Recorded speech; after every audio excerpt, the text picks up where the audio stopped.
Alors, il y a certainement plusieurs obstacles par rapport à l'autodétermination.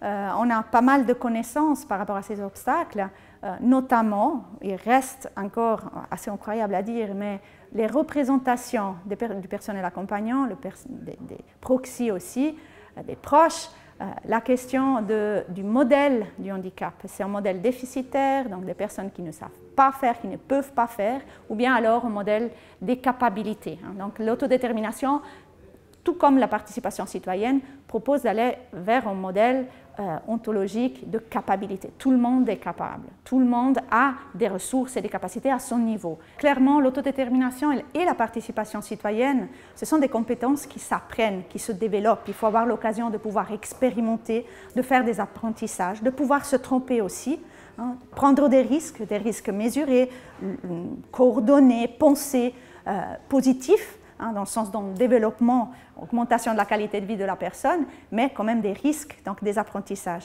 Maintenant, j'aimerais quand même dire que ces outils qui existent, il y a plusieurs outils qui existent, d'ailleurs des outils que nous avons développés aussi, pour travailler l'autodétermination et la participation citoyenne, ne sont pas des recettes.